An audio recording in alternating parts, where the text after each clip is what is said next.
Hey everyone, today we're going to go over tutorial 4. So the first part is chapter 7, which is the written section. Question 1. Altron is a beta relative, has a beta relative to the market of 1.13. They give us the risk-free rate, and then they say that the ALSI or the market is expected to return 12.5%. Calculate their cost of equity. So this is just your CAPM formula. RE is equal to the risk-free rate plus beta times RM minus RF. So just sub in the values and you'll get an answer of 13.31%.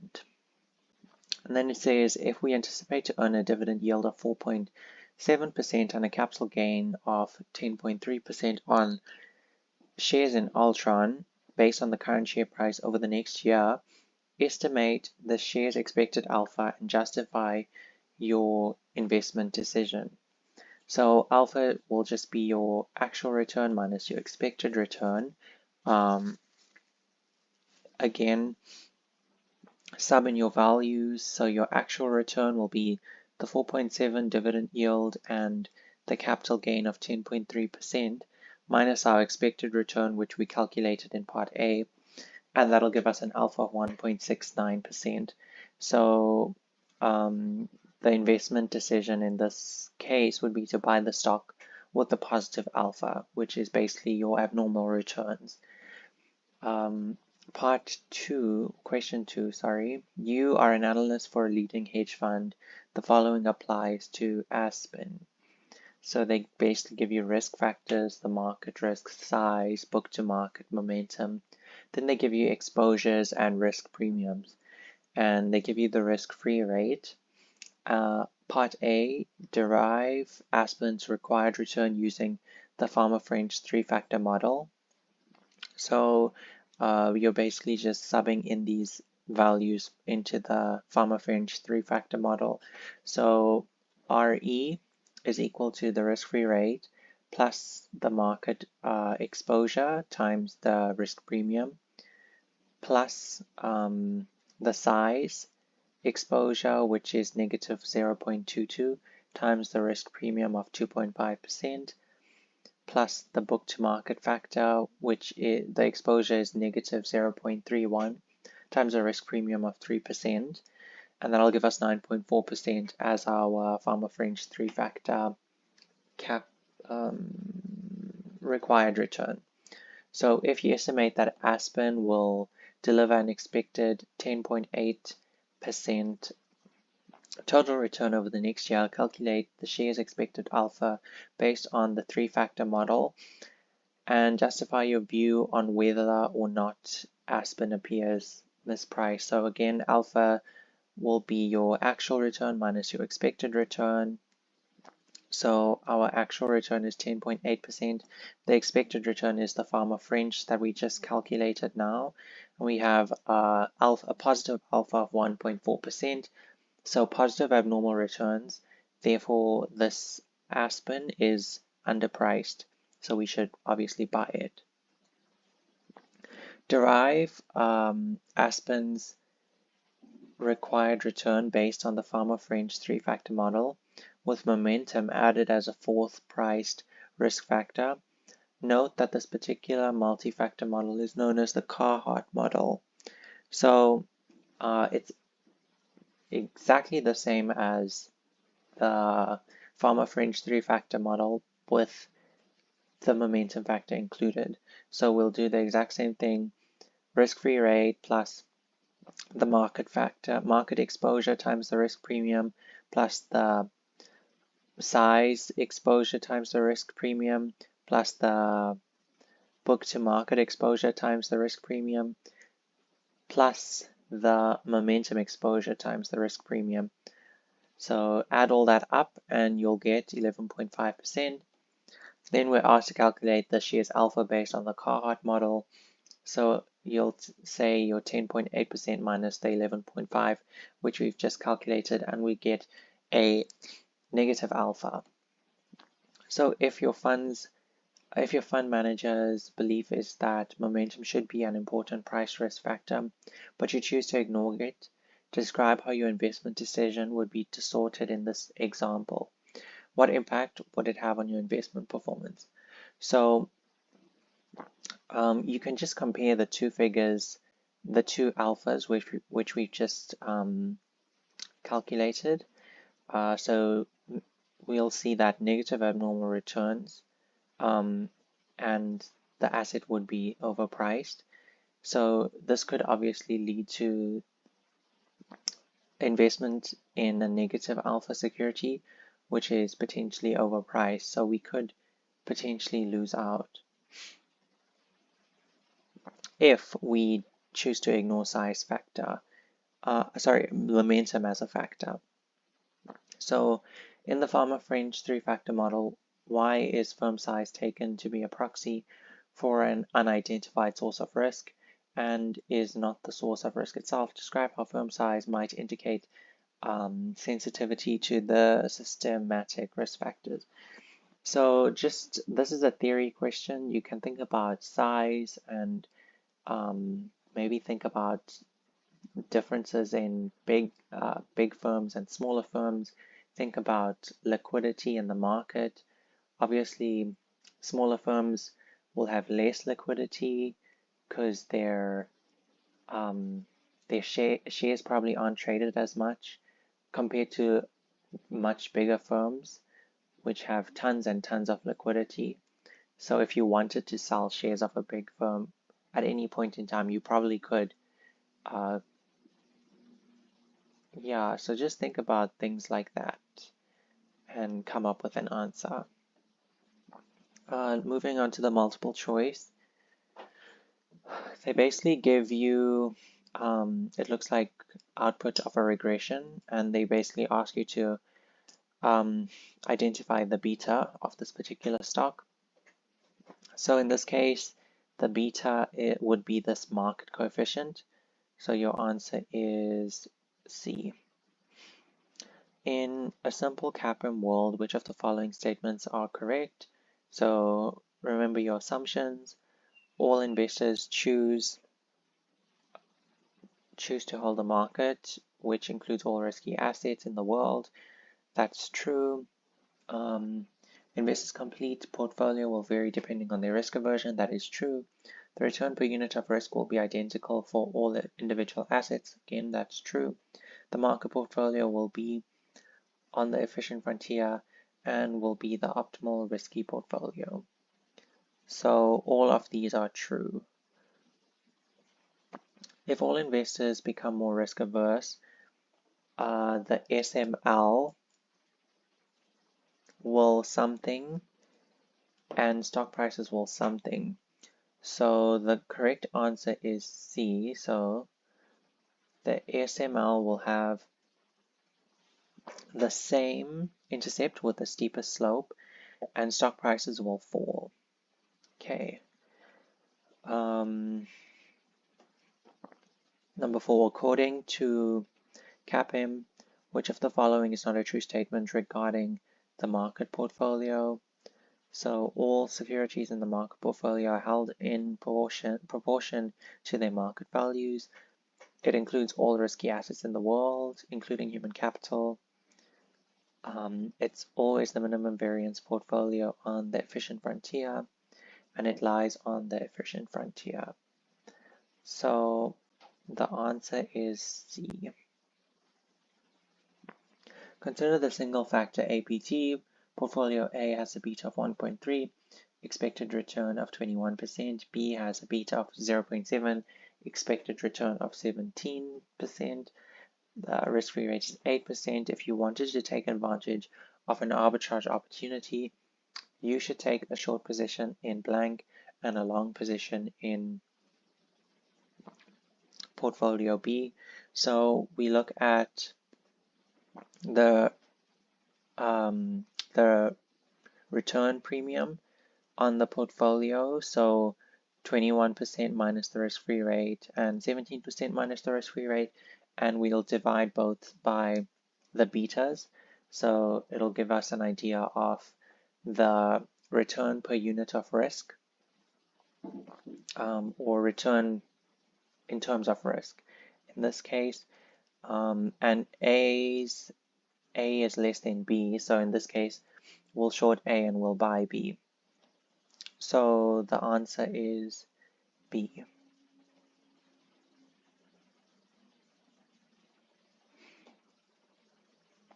So security A has an expected rate of return of 12%, beta of 1.1%, the market expected rate of return is 8%, and the risk-free rate is 5%. The alpha of the stock, so again, it'll just be, remember your formulas for alpha and CAPM, sub in your values, and you'll get an answer of 3.7%.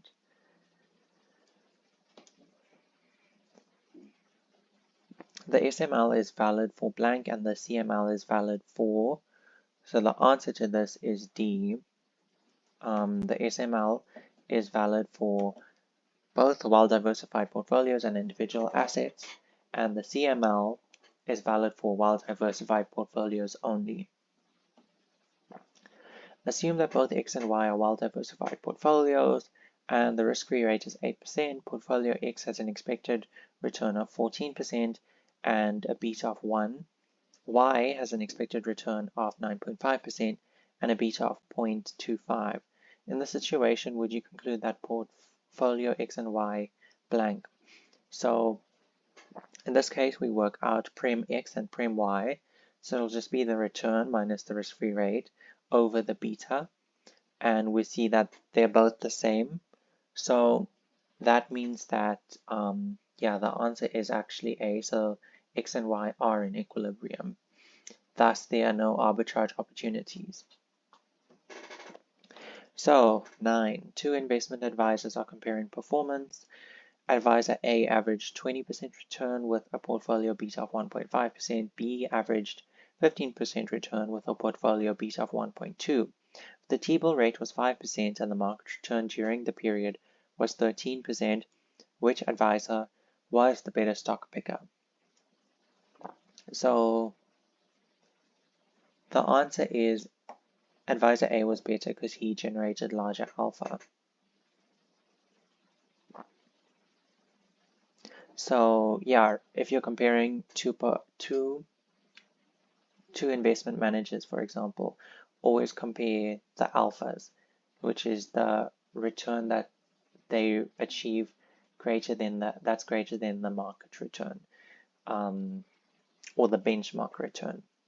So just keep that in mind. You won't look at like higher returns. It's always against, it's always alpha that you look at.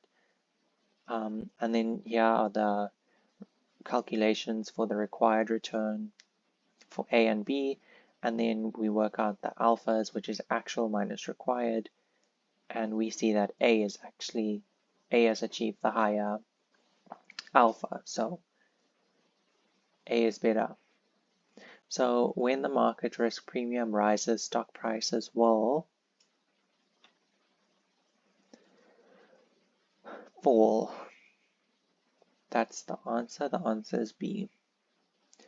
The Farmer and French evidence that high book-to-market firms outperform low book-to-market firms even after adjusting for beta means that C, either high book-to-market firms are underpriced or the book-to-market ratio is a proxy for a systematic risk factor.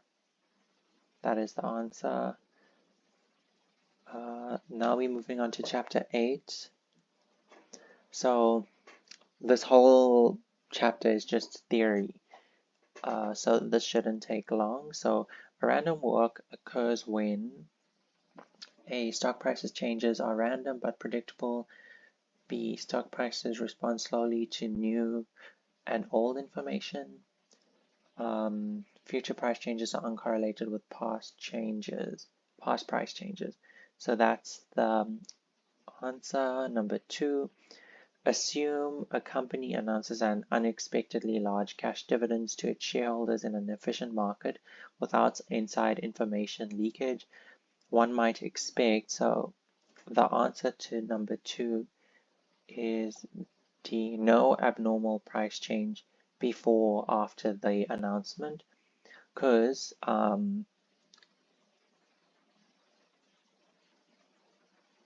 we are talking about an efficient market, so prices should reflect all information. Okay, so number 3, which one of the following would provide evidence against the semi-strong form of the EMH? Remember your definitions of the different forms of the EMH. So 50% pension funds outperform the market in the year. No, you cannot make abnormal profits by buying stocks after an announcement of strong earnings. Trend analysis is worthless in forecasting stock prices. So the answer is D. Low PE stocks tend to have positive abnormal returns over the long run. A market anomaly refers to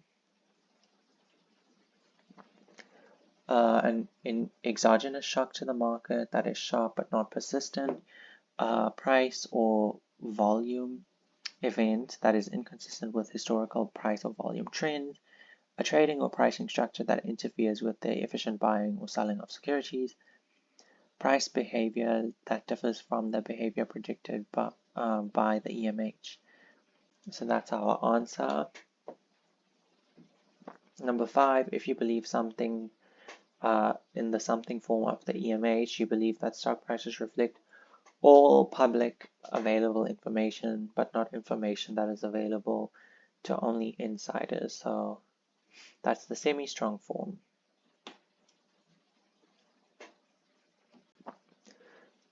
Choosing stocks by searching for predictable patterns in stock prices is called technical analysis. Even if markets are efficient, professional portfolio management is still important because it provides investors with 1. Low-cost diversification, provides a portfolio with a specified risk level, provides better risk-adjusted returns than an index. So the correct answer is B. Most tests of semi-strong efficiency are designed to test whether inside information can be used to generate abnormal returns based on technical trading rules, unable to generate any evidence of market anomalies, joint tests of market efficiency, and the risk adjustment measure. So the answer is D. Which of the following contradicts the proposition that the stock market is weakly efficient? Over 25% of mutual funds outperform the market on average.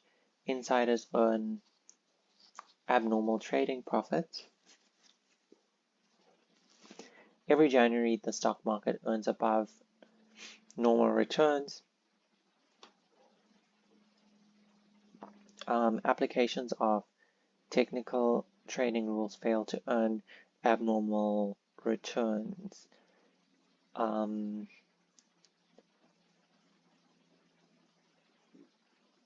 So the answer for number 9 is C.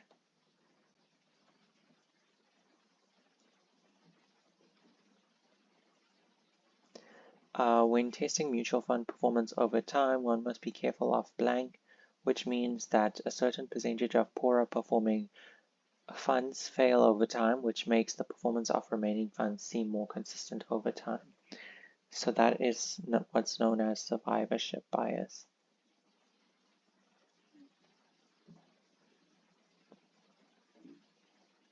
And then finally, number 11, the efficient market hypothesis suggests that active portfolio management strategies are the most appropriate investment strategies. Passive strategies are more appropriate investment strategies. Either active or passive may be appropriate depending on the expected direction of the market. A bottom-up approach is the most appropriate investment strategy. So the answer is B. Okay, that's it for today's video. Thanks for watching.